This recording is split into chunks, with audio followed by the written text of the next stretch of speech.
Hello everyone. आज हम कर रहे हैं इंक्वायरी ट्रेनिंग मॉडल। एक टीचिंग मॉडल है। हम पहले 2 टीचिंग मॉडल कर चुके हैं, उनका लिंक आपको डिस्क्रिप्शन में मिल जाएगा।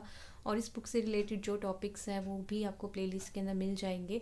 तो इंक्वायरी ट्रेनिंग मॉडल के अंदर आज हम इसके इंट्रोडक्शन को देखेंगे। ऑब्जेक्टिव्स क्या हैं, कैरेक्टरिस्टिक्स क्या हैं, एलिमेंट्स क्या हैं और एडवांटेज और डिसएडवांटेजेस क्या हैं। तो इसको वन बाय वन देखते हैं। तो इंक्वायरी ट्रेनिंग मॉडल जो है वो डेवलप किया गया है हमारे पास रिचर्ड सुचमैन के द्वारा।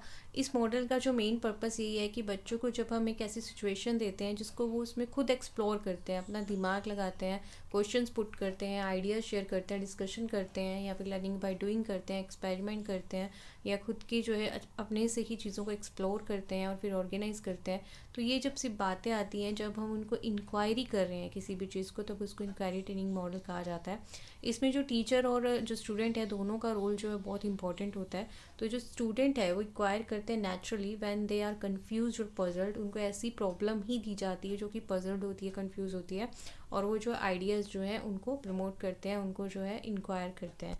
फिर हमारे पास इसके ऑब्जेक्टिव्स क्या हैं इस मॉडल को यूज़ करने के। तो सबसे पहले इससे कहीं ना कहीं हमारी साइंटिफिक प्रोसेस जो स्किल्स हैं वो इम्प्रूव होती है। बच्चा जो है इंडिपेंडेंटली लर्निंग करता है क्योंकि वो अपने आइडियाज़ को क्रिएट करने की कोशिश करता है कि इसके पीछे क्या कारण हो सकता है, जो ये प्रॉब्लम है। तो उसकी जब इंक्वायरी कर रहा है तो अपना जो है वो अपनी क्रिएटिविटी को भी कहीं ना कहीं इम्प्रूव कर रहा है, अपनी थिंकिंग को इनरिच कर रहा है। और इसमें जो कोऑपरेटिव होती है, आपस में एक दूसरे से भी सजेशंस ले सकते हैं, एडवाइस दे सकते हैं या डिस्कशन कर सकते हैं। तो एक कोऑपरेटिव इंक्वायरी जो है इनरिच थिंकिंग है। फिर जो स्टूडेंट है वो अंडरस्टैंड करते हैं tentative nature of the learning, मतलब एक्सपेरिमेंट नेचर, ठीक है, जिसको हम यूज़ कर सकते हैं वो वाला नेचर। और to develop the ability to tolerate the uncertainty. मान लो कि अगर कोई चीज़ हमारे अकॉर्डिंग नहीं है, अगर आंसर हमारे अकॉर्डिंग नहीं आया, तो कहीं ना कहीं जो टॉलरेंस की पावर है वो हमारे अंदर बढ़ती है इस ट्रेनिंग ऑब्जेक्ट से, सॉरी इस ट्रेनिंग मेथड से। अब इस टीचिंग मॉडल के करैक्टरिस्टिक्स क्या है, मीन्स इसमें क्या क्या जो मुख्य बातें होती हैं करते टाइम, उसके ऊपर हम गौर करेंगे।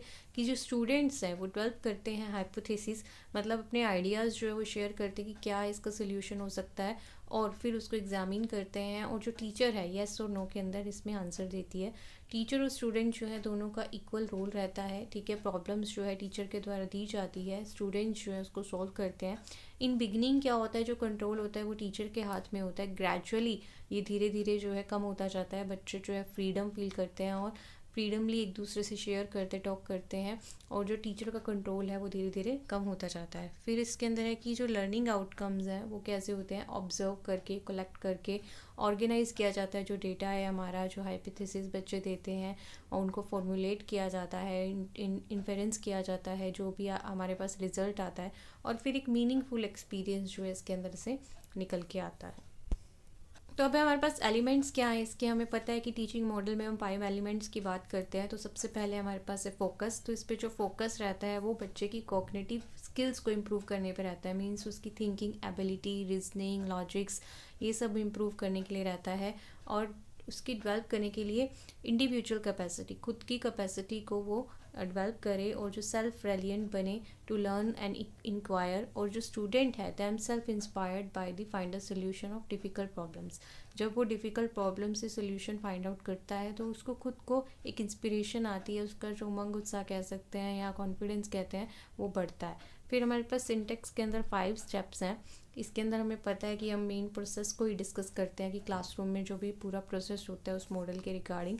तो फर्स्ट ऑफ ऑल क्या होता है कि टीचर जो है एक सिचुएशन बच्चे के आगे रखती है, बच्चों के आगे रखती है, और उनको जो है कुछ इन्फॉर्मेशन भी प्रोवाइड करती है कि कैसे उनको इंक्वायरी की तरफ जाना है। और कुछ जो क्वेश्चंस भी आपस में पूछे जाते हैं येस और नो के थ्रू। इसमें बच्चे जो हैं एक दूसरे से क्लासमेट की हेल्प ले सकते हैं, और सिस्टमेटिक जो है इंफॉर्मेशन कलेक्ट की जाती है।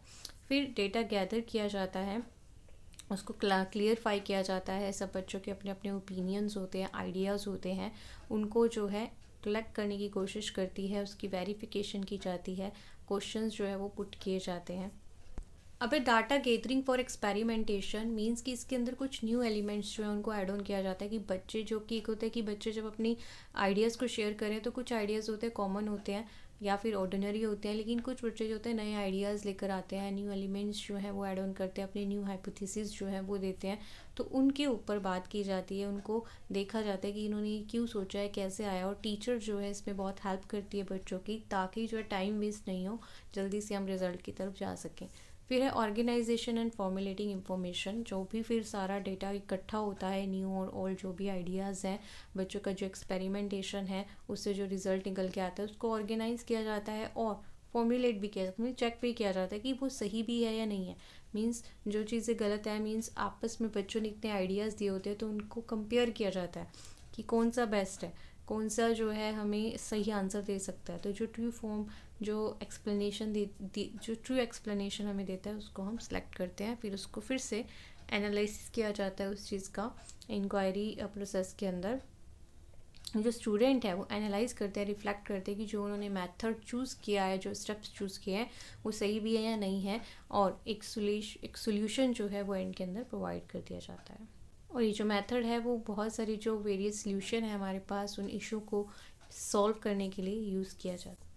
अब है हमारे पास social system inquiry training model के अंदर एक हेल्दी जो इंटरेक्शन होती है, मीनिंगफुल इंटरेक्शन होती है बच्चे और टीचर के बीच में, क्योंकि दोनों जो है इक्वली पार्टिसिपेट करते हैं। टीचर जो है वो इंकरेज करती है बच्चों को कि वो क्वेश्चन पुट करें, मीन सोशली इंटरेक्शन की बात होती है सोशल सिस्टम के अंदर, और टीचर जो है वो इंकरेज करती है। और धीरे धीरे हमें पता है, जैसे कि हमने पहले भी समझा था, कि रोल ऑफ टीचर जो है पहले बहुत कंट्रोलिंग रहता है, लेकिन धीरे धीरे वो ग्रेजुअली क्या हो जाता है, बच्चों को फ्री करती रहती है ताकि वो जो आपस में इंटरेक्ट कर पाएँ, और उनका अपने कंट्रोल को जो है वो कम कर देती है।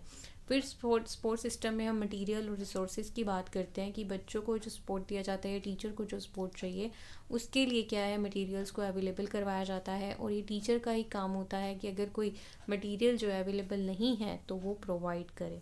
फिर एप्लीकेशन क्या है इसके, कि कैसे इस मॉडल को हम यूज़ कर सकते हैं, तो और किस लिए किया जाता है। तो सबसे पहले हमने समझा ही था ऑब्जेक्टिव के अंदर कि साइंटिफिक एटीट्यूड या साइंटिफिक सब्जेक्ट्स के लिए हम इसको यूज़ करते हैं। डेटा को कलेक्ट करते हैं, उसको एनालाइज किया जाता है, और ऐसे ही करिकुलम के अंदर जो भी टॉपिक्स हैं जो कि जिसके ऊपर इंक्वायरी की ज़रूरत है, रिसर्च की ज़रूरत है, ऐसे टॉपिक्स को इस मेथड के थ्रू हम सॉल्व कर सकते हैं, जो कि सिचुएशंस जिसमें पजलिंग सिचुएशंस होती हैं। अब है हमारे पास एडवांटेजेस और डिसएडवांटेजेस। एडवांटेजेस जो है सेम ही रहेंगे जो कि हमने ऑब्जेक्टिव्स में पढ़े, कि ऑब्जेक्टिव में जैसे हमने पढ़ा था कि साइंटिफिक प्रोसेस जो स्किल है वो इम्प्रूव होती है कहीं ना कहीं, क्रिएटिव इंक्वायरी के लिए क्रिएटिविटी जो है वो बढ़ती है, और हमारे पास जो प्रयोग करने की जो टेंटेटिव जो नेचर है ऑफ नॉलेज वो इम्प्रूव होता है। फिर है डिसएडवांटेजेस क्या है हमारे पास, not applicable for the primary content. कहीं ना कहीं ये जो है बड़े बच्चों के लिए, बड़ी क्लासेस के लिए एप्लीकेबल है, छोटे बच्चों के लिए ये एप्लीकेबल नहीं है। फिर ऑल स्टूडेंट जो है may not to be participate in inquiry, सभी जो है इंटरेस्टेड नहीं होते हैं इस इंक्वायरी वाले प्रोसेस में। और फिर all the teachers are not capable with the model, मतलब कई जो टीचर्स को भी तो इसमें कैपेबल होना पड़ेगा ना, कि कैसे प्रॉपर जो है इंक्वायरी मॉडल को जो है वो लागू करना है, बच्चों के सामने रखना है। तो इसलिए कई बार टीचर भी इस चीज़ों में एक्सपर्ट नहीं होते हैं। तो इसी के साथ ही हमारा टॉपिक फिनिश होता है। Thank you so much for watching, keep watching this channel, stay blessed, stay happy.